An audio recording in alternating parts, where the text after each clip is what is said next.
Hi friends, ఇదేంటని చూస్తున్నారా? పాల నుండి తీసిన మీగడండి. దీంతో మనం ఇంట్లోనే నెయ్యి ఎలా రెడీ చేసుకోవాలనేది చూపిస్తాను. మీగడ మొత్తం ఇలా తీసి పక్కన పెట్టేసుకోవాలి. నేను తక్కువ క్వాంటిటీలో చూపిస్తున్నాను. ఎక్కువ క్వాంటిటీ కావాలంటే కూడా ఈ విధంగానే ఈ ప్రాసెస్లోనే చేసుకుంటే మనకి ఇంట్లోనే నెయ్యి అనేది రెడీ అయిపోతుంది.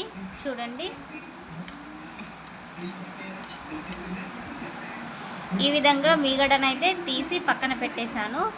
దీన్ని ఇప్పుడు చిలకాలి. మన పెద్దవాళ్ళైతే అప్పట్లో మీగడ నుండి నెయ్యి అయితే రెడీ చేసేవాళ్ళు. ఇప్పుడు మనం రెడీమేడ్గానే తెచ్చుకుంటున్నాం. షాప్లో నుండి మార్కెట్ నుండి తీసుకొచ్చుకొని వాడుకుంటున్నాం. అలా కాకుండా మనం ఇంట్లోనే మీగడతోటి నెయ్యి అయితే రెడీ చేసుకోవచ్చు. ఎలా రెడీ చేసుకోవాలనేది చూడండి. ఇప్పుడు ఈ మీగడనైతే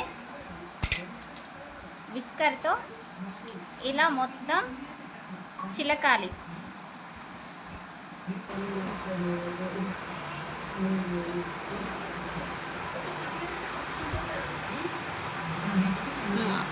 ఓకే, చూడండి మీగడని చిలకడం వల్ల ఎలా వచ్చిందో చూడండి. దీంట్లోకి ఇప్పుడు కొంచెం వాటర్ అయితే యాడ్ చేయాలి. అప్పుడు ఏదైనా పాలుంటే పైనకైతే తేలిపోతుంది. చూడండి, వాటర్ వేసిన తర్వాత మనకు సపరేట్ అయిపోతుంది.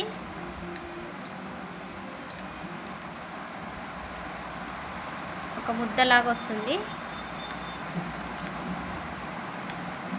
ఏదైనా పాలు దీంట్లో ఉండిపోతే అది సపరేట్ అయిపోయి మనకు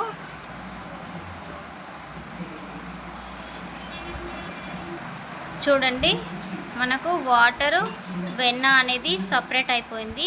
దీన్నైతే వేరే బౌల్లోకి అయితే ట్రాన్స్ఫర్ చేయాలి. ఈ ముద్దని మొత్తం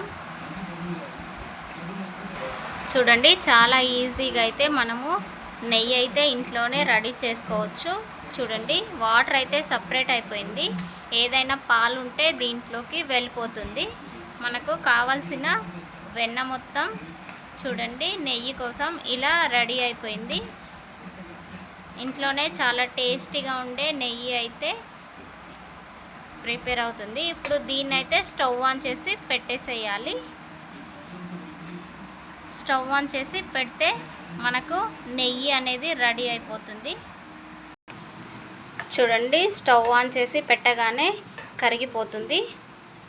ఇలా మొత్తం ఇది కరిగేంత వరకు లో ఫ్లేమ్లోనే పెట్టాలి. చాలా ఈజీగా వచ్చేస్తుంది. ఇంట్లోనే మనం నెయ్యి అయితే రెడీ చేసుకోవచ్చు. మార్కెట్కు వెళ్ళే పని లేకుండా ఇంట్లో పాల మీద మీగడతో తీసి ఈ విధంగా ప్రిపేర్ చేసుకోండి. మధ్య మధ్యలో ఇలా ఒకసారి కలుపుతూ ఉండాలి, లేదంటే అడుగు అంటిపోతుంది.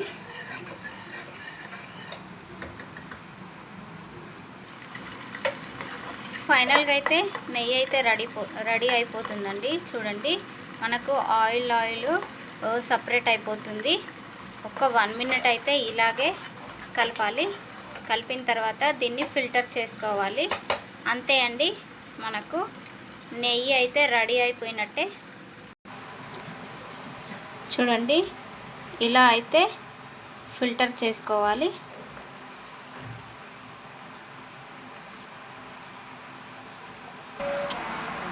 చూడండి, మనకు ఫైనల్గా అయితే నెయ్యి అయితే రెడీ అయిపోయింది. దీన్ని అయితే ఒక 10 మినిట్స్ అయితే చల్లారనివ్వాలి. చల్లారిన తర్వాత చూడండి, చల్లారిన తర్వాత నెయ్యి అనేది ఈ విధంగా వస్తుంది. నా వీడియో నచ్చినట్టయితే ప్లీజ్ లైక్ చేయండి, షేర్ చేయండి, సబ్స్క్రైబ్ చేయండి. Thank you for watching.